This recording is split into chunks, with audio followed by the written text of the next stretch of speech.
네, 안녕하세요.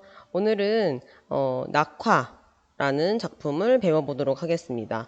어, 이 낙화라는 작품 굉장히 유명한 작품이거든요. 그래서 여러분께서 나중에 어른이 돼서도 꼭 기억을 해주셨으면 좋겠고요.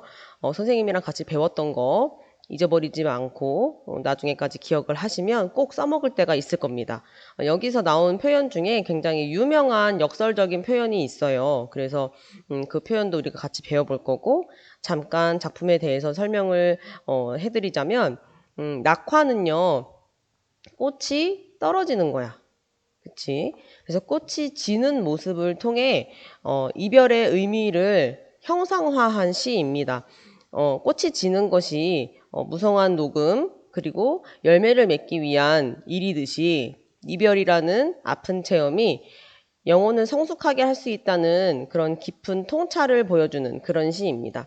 그러니까 꽃이 진다는 거는 꽃이 지고 나면 꽃이 봄에 열린다, 봄이 핀다라고 생각을 하면요. 꽃이 지고 나면 무성한 녹음, 여름이 다가와서 여름에 굉장히 푸릇푸릇하게, 초록초록하게 이렇게 녹음을 이렇게 맺고 그 다음에 가을이 되면 열매를 맺잖아요. 그러니까 꽃이 굉장히 아름답지만 꽃이 짐으로 인해서 꽃이 지는 과정은 슬프고 애달프고 힘들겠지만 그 과정을 통해 우리가 무성한 녹음과 열매를 맺는 그런 과정이 온다. 이것을 인생에 비유한 겁니다. 그래서 이런 어, 음, 전체적인 그런 틀을 알고 들어가면 조금 더 작품 이해가 쉬울 것 같아요.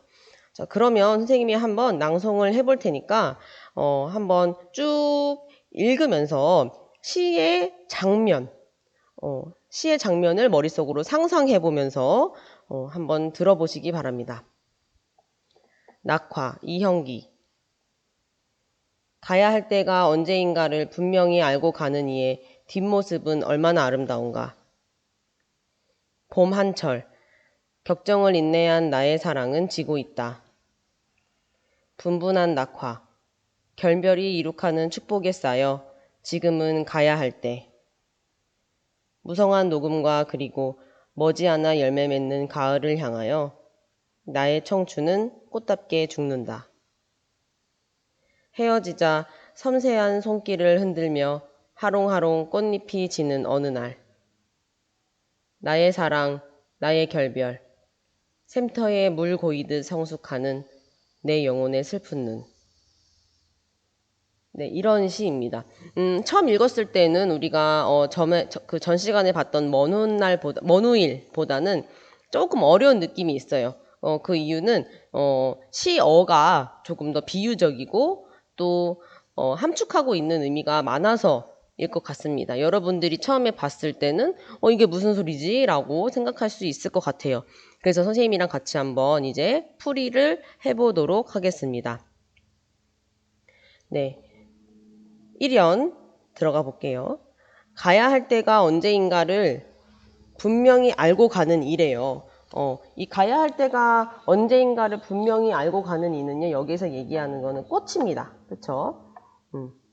자기가 질 때를 알고 있다라고 이해하시면 되겠습니다. 그런데 이 꽃을 사람으로 표현을 하자면 이렇게 가야 할 때가 언제인가를 분명히 알고 가는 이라는 거죠. 그래서 이 사람은요, 이별의 시기를 알고 있습니다. 이별의 시기를 알고 가는 이입니다. 네. 이별의 시기를 알고 스스로 돌아서서 가는 그 뒷모습은 얼마나 아름다운가. 안 간다고 질척거리거나 못 가겠다고 징징징거리거나 막 울거나 이러지 않고요. 난 이제 가야 해 라고 분명히 알고 있고 스스로 떠나는 그런 성숙함. 그 성숙함을 이야기하는 겁니다. 이 뒷모습이라는 것은 성숙함. 그래서 낙화하는 모습이 굉장히 아름다운 그런 모습이다. 우리가 원래 꽃이 질 때는 되게 아름답지 않잖아요. 좀 굉장히 예쁜 색깔의 꽃들도 꽃이 질 때는 약간 갈색이나 검은색으로 좀 변하죠. 그래서 좀 이렇게 시들시들해지는 그런 상태로 꽃이 자기의 생을 마감합니다. 그런데 그 모습이 사실은 내가 가야 할 때를 알고 간다는 것이죠. 내가 가야 할 때를 알고 내가 가야 할 때 제대로 떠나줘야 그 다음에 녹음을 맺고 그 다음에 열매를 맺을 거 아니야. 그래서 꽃의 그 지는 모습이 굉장히 성숙한 모습이고 아름다운 모습이다. 이렇게 얘기를 하는 거예요. 네, 발상이 조금 우리랑 좀 다르죠. 그래서 낙화를 통해서 이별의 아름다움을 이 사람은 생각을 하고 있습니다. 네, 이별의 아름다움. 그다음에 2형 갈게요. 봄 한철, 격정을 인내한 나의 사랑은 지고 있다. 네, 격정이라는 것은요, 강렬하고 갑작스러운 겁니다. 그래서 이렇게 쉽게 지나갈 수 없는 감정, 누르기 어려운 감정을 의미합니다. 네, 격정. 봄 한철에 너무 찬란하잖아, 꽃이. 그쵸? 아주 격정적으로 폈다는 거죠. 아주 아름답게. 벚꽃 놀이 가보신 분들은 알겠지만, 벚꽃놀이를 선생님은 어릴 때는 벚꽃놀이 같은 걸 도대체 왜 가나? 라고 생각했는데, 어느 정도 이제 성장을 해서 벚꽃놀이를 다니다 보니까 알게 됐어요. 이 꽃이 주는 그 신비로운 아름다움이 있습니다. 그쵸? 어떻게 자연이 이렇게 예쁜 것을 만들어낼까라는 그런 생각이 들면서 벚꽃 이렇게 막 흐드러지게 막 확 펴 있으면 그 벚꽃 터널을 통과하는 것만으로도 사람이 이렇게 벅차오르는 그런 감정이 있잖아요. 그런 감정을 생각하시면 됩니다. 격정. 봄 한철. 격정을 인내했대요. 그 격정을 지나갔대. 그 격정을 인내한 나의 사랑은 지고 있다 라고 했습니다. 네, 꽃이 지고 있다 라는 거 한 번 더 지금 인식을 하고 있습니다. 네, 이 꽃이 지고 있다, 낙화하고 있다는 것을 낙화하고 있다는 것을 인식하고 있습니다. 3면 분분한 낙화. 분분하다는 거는 이렇게 굳이 어휘풀이를 하지 않아도 벚꽃이 진다고 생각했을 때 이렇게 떨어지는 모습, 분분하게 떨어지는 모습을 생각하시면 될 것 같아요. 이렇게 하롱하롱 분분한 이런 그런 의태어들이 지금 나오고 있습니다. 결별이 이룩하는 축복에 쌓여 지금은 가야 할 때라고 했습니다. 자, 여기서 뭔가 이상하다. 여기서부터 뭔가 이상한 느낌이 들어야 돼요. 어떤 느낌이 들어야 돼? 이 부분이 이상하다. 아니, 결별이라는 거 우리가 생각해 보세요. 결별이라는 거, 이별이라는 거 축복 아니죠. 결별과 이별은 슬픈 겁니다. 안타깝고 서글픈 건데 결별이 축복을 이룩한대요. 결별이 축복이라는 소리예요, 결국에는. 그러면 정리를 다시 해볼게요. 결별이 축복일 수 있을까요? 결별이 축복일 수 있을까요? 네, 뭔가 이상합니다. 네, 말이 안 된다. 우리가 상식적으로 생각했을 때 이 말이 조금 안 맞는 것 같다라는 것을 우리가 두 글자로 표현합니다. 어떻게 표현해요? 모순이라고 표현합니다. 네, 이 모순은요, 역설법의 한 그런 방법이죠. 모순, 역설법 이렇게 정리를 해 놓으시면 되겠고요. 또 이 역설법은 왜 쓰이는 걸까요? 그러면 왜 굳이 이렇게 어려운 말로 빙빙빙 돌려서 얘기를 할까요? 좀 사람들이 알아듣지 못하는 그런 이야기를 할까요? 역설적 표현은 강조를 하는 겁니다. 강조를 하고 또 우리가 좀 다시 한번 생각해 볼 수 있게끔 좀 의미를 더 풍부하게 해주는 그런 수사법이라고 할 수 있겠습니다. 네, 그래서 결별이 이룩하는 축복이라는 건요, 이별을 했을 때 오는 그런 축복이 있어요. 어떤 축복? 성숙할 수 있다는. 네, 그래서 이별을 통해 영혼의 성숙을 이룰 수 있기 때문에 그래서 축복이라고 하는 겁니다. 그래서 축복이다. 이것은 결별은 축복이다. 이렇게 얘기를 합니다.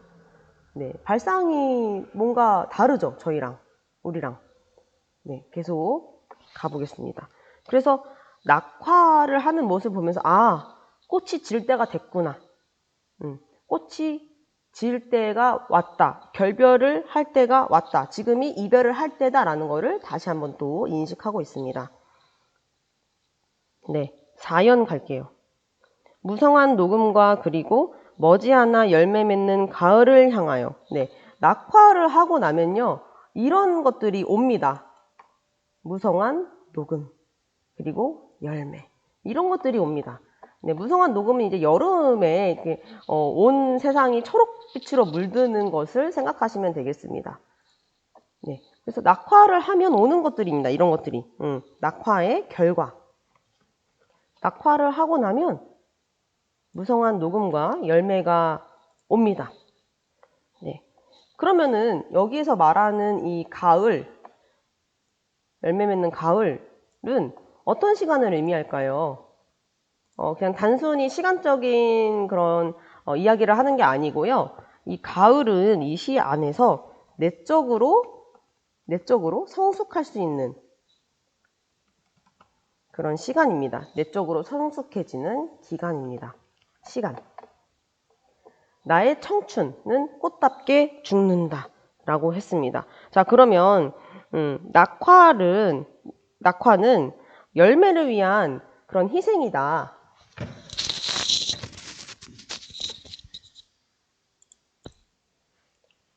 네, 낙화는 열매를 위한 희생이다 라고 생각을 하는 겁니다.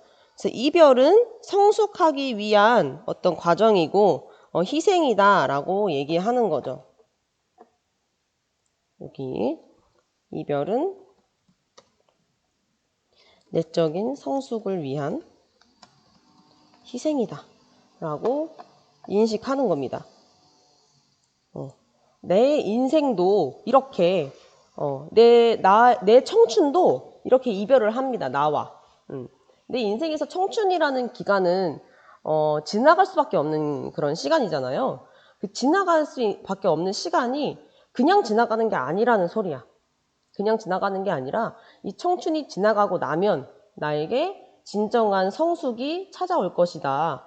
그래서 나의 청춘은 이렇게 꽃답게 죽는다. 내 청춘이 지나간다 라는 거죠. 네. 6연 갈게요. 여기 나의 청춘은 꽃답게 죽는다. 여기 한 줄이 5연이 되겠습니다. 네, 다시 여기 이제 21쪽에 6연. 헤어지자 섬세한 손길을 흔들며 하롱하롱 꽃잎이 지는 어느 날. 헤어지자 섬세한 손길을 흔들며 하롱하롱 꽃잎이 지는 어느 날이래요. 하롱하롱이라는 말은 의태어예요. 그래서 그냥 여러분들이 꽃잎이 지는 모양 정도로 생각해 주시면 되겠습니다. 흔들리면서 이렇게 내려오는 그런 모양이라고 생각해 주시면 되겠습니다. 그래서 낙화의 지금 낙화의 모습을 좀 이미지화 시킨 거죠. 지금 이미지, 형상화 하고 있습니다. 좀 시각적으로 우리 눈에 보이는 것처럼 지금 느낄 수 있게끔 그런 장면을 한번 그리고 있습니다. 네, 마지막 7연. 나의 사랑, 나의 결별, 샘터에 물 고이듯 성숙하는 내 영혼의 슬픈 눈이라고 했습니다. 네, 나의 사랑, 나의 결별. 네, 꽃이 지고 또 다시 또 피고 하는 그런 자연 현상과 대응된다고 보시면 돼요. 그러니까 사랑이 오면 결별을 하고 또 사랑이 오면 결별을 하고 비슷하게 생각해 봤을 때 우리가 누구를 만나면 꼭 헤어지는 게 오잖아요. 헤어지는 시간, 물론 헤어지지 않을 수도 있지만 죽음으로써 헤어질 수도 있습니다. 뭐 결혼하면 되잖아요. 이게 아니고요. 나중에 또 죽음으로써 결국에는 누구와 만나면 그 사람과는 무조건 헤어지는 시간이 옵니다. 네. 그래서 나의 사랑, 나의 결별 이렇게 계속 반복된다는 거죠. 꽃이 지고 꽃이 피고 또 피고 나면 또 지고 이렇게. 그래서 이 어떤 자연의 섭리를 이야기하고 있는 거예요. 자연의 섭리인데요. 어떤 섭리냐? 꽃이 피고 또 지고 하는 그런 자연현상과 빗대어서 이렇게 얘기를 하는 거예요. 나의 사랑, 나의 결별. 나의 사랑, 나의 결별. 네, 그리고 샘터에 물 고이 듣 나왔으니까는 지규법 되겠죠. 성숙하는 내 영혼의 슬픈 눈이라고 했습니다. 네, 내 영혼의 슬픈 눈. 이별의 아픔을 통해서 서서히 영혼이 성숙해가는 그런 모습이죠. 네, 샘터에 물 고이듯. 마치 그 샘터에 물 고이듯 성숙하는 내 영혼의 슬픈 눈이라고 봤을 때요. 선생님은 이런 장면이 떠오르더라고요. 눈에 눈물이 맺힙니다. 샘터에 물이 고이듯 내 눈에 눈물이 맺히는데요. 그런 아픔과 시련이 모두 성숙을 위한 과정이다. 라고 선생님은 그렇게 해석을 했어요. 네. 그래서 이별의 아픔. 눈물을 지금 여기서는 얘기하는 것 같아요. 그쵸? 이별의 아픔을 통해 성숙한다는 거죠. 이 아픔은 어떤 성숙을 위한 과정이다. 이렇게 해석할 수 있겠습니다. 네, 이렇게 오늘 시를 다 봤고요. 다음 시간에 작품 정리 한번 다시 하면서 여러분과 다시 시를 배워보도록 하겠습니다. 더 깊이 배워보도록 하겠습니다. 수고하셨습니다.